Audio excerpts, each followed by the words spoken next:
Bienvenue dans cette nouvelle vidéo où je vais vous présenter les nouveautés de février 2025 dans Lightroom Classic.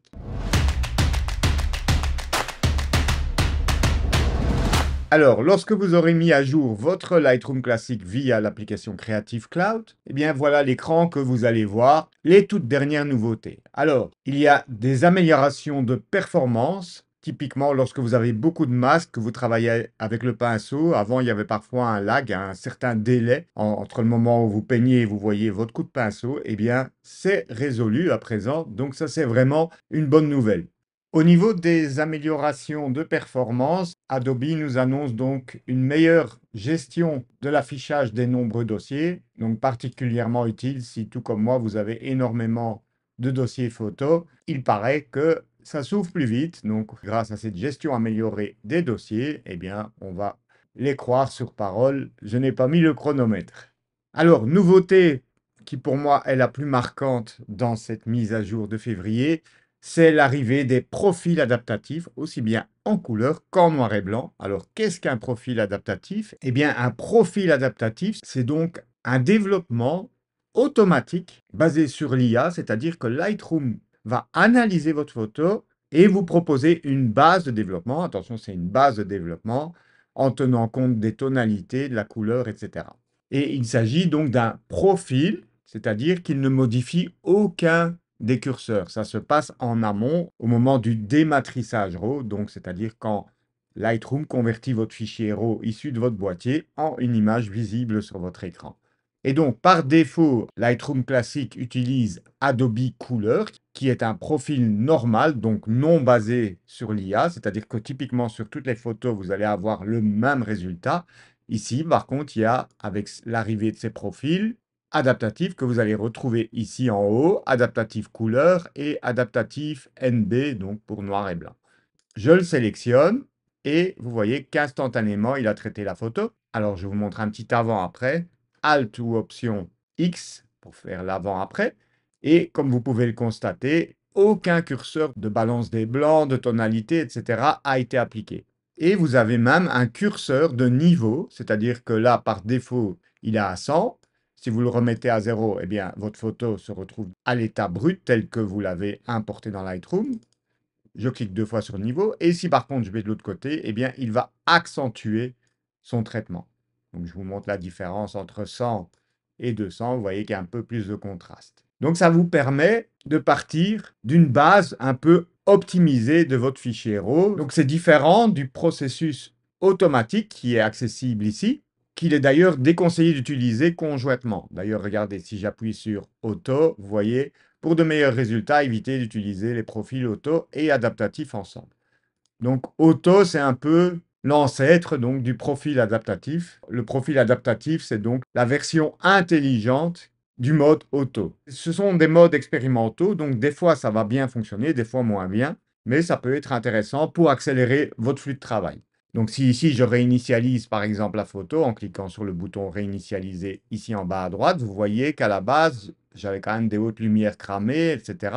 La photo est très plate. Et là, simplement, donc, en cliquant sur le profil adaptatif couleur, eh bien, j'ai déjà un résultat qui est déjà plus intéressant. J'ai bien entendu la possibilité de venir encore ajuster manuellement, voilà. Et là, vous voyez qu'en quelques secondes, j'ai déjà pu obtenir un résultat beaucoup plus intéressant que la photo de base. Donc, le but, c'est vraiment d'accélérer votre flux de travail. Alors, on va tester sur une photo, par exemple, de portrait. On va aller donc sur adaptatif couleur. Et hop, je fais commande ou CTRL Z pour voir ce qu'il a fait. Commande SHIFT Z. Vous voyez qu'il a diminué les hautes lumières à l'arrière-plan. Et si je vais au maximum, il ajoute plus de saturation à l'image. J'appuie sur Y pour vous faire un avant-après. Donc vous voyez, ça peut vous faire quand même gagner pas mal de temps, surtout pour ceux et celles d'entre vous qui ont beaucoup de traitements par l'eau à faire. Alors, comme je viens de vous le dire, ce profil existe également en noir et blanc. Et donc, c'est également différent de cliquer ici sur NB. Je vous montre. Voilà, on va créer une copie virtuelle, commande ou contrôle apostrophe. Comme ça, on pourra comparer les deux. Donc là, je décoche noir et blanc et je viens choisir plutôt le profil adaptatif NB.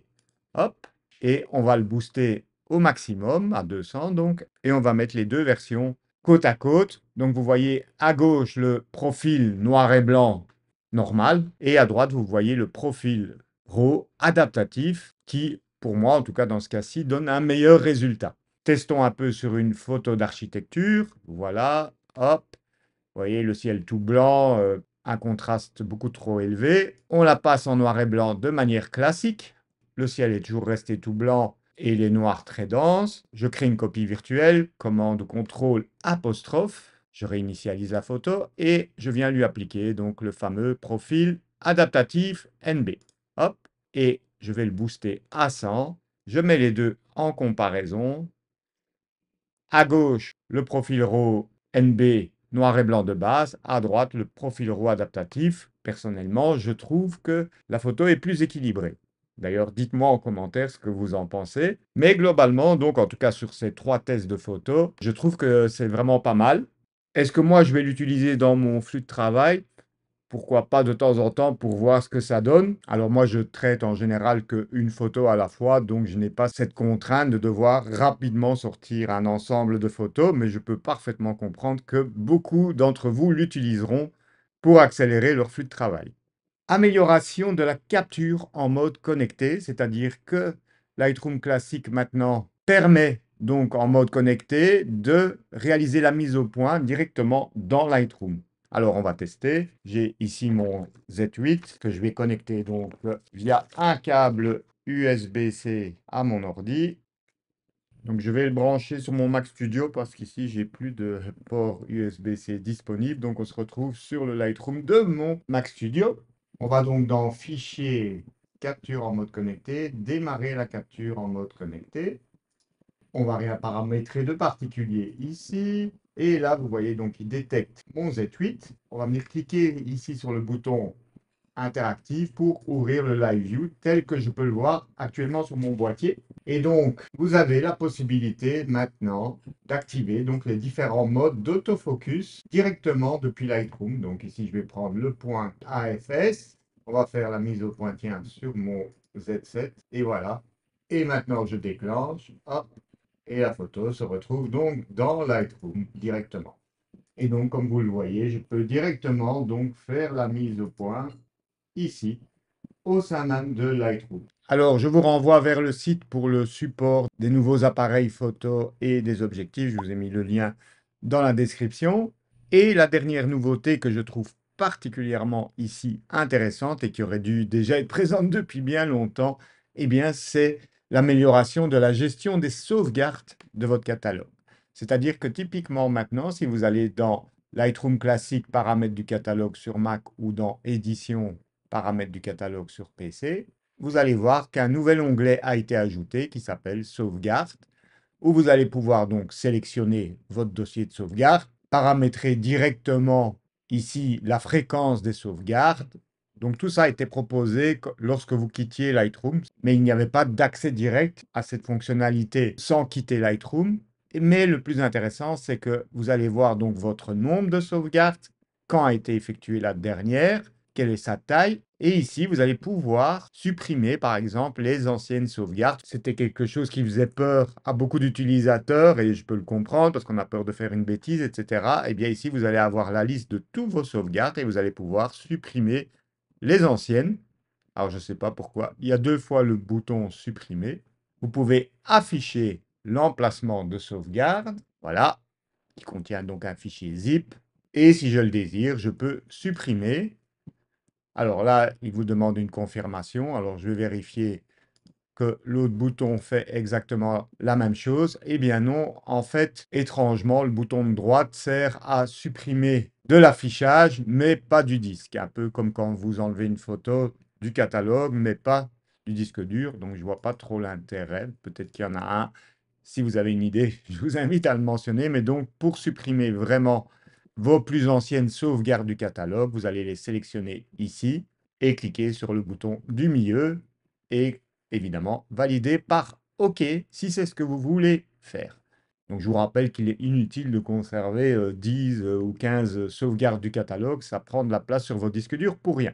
Je vous rappelle au passage aussi qu'il ne faut pas les sauvegarder sur votre disque dur principal comme c'est le cas par défaut et de sélectionner par exemple un disque dur externe pour être certain que si votre Lightroom crash ou votre ordinateur crash, vous avez toujours une sauvegarde. Je vous rappelle, si vous n'êtes pas au courant, que mes formations Lightroom débutant et de niveau intermédiaire vont rouvrir le mois prochain si vous regardez cette vidéo au moment où je viens de la publier et que donc si vous souhaitez les rejoindre, je vous ai mis le lien en description pour recevoir les informations. Je vous remercie d'avoir regardé cette vidéo et je vous retrouve très vite pour de nouveaux tutos Lightroom, Photoshop et photographie.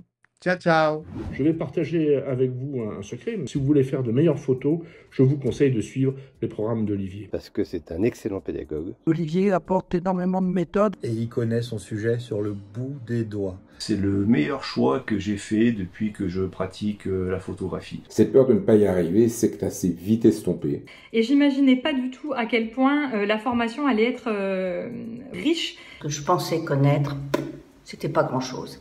Et quand on a vu ces vidéos, eh ben on a tout compris.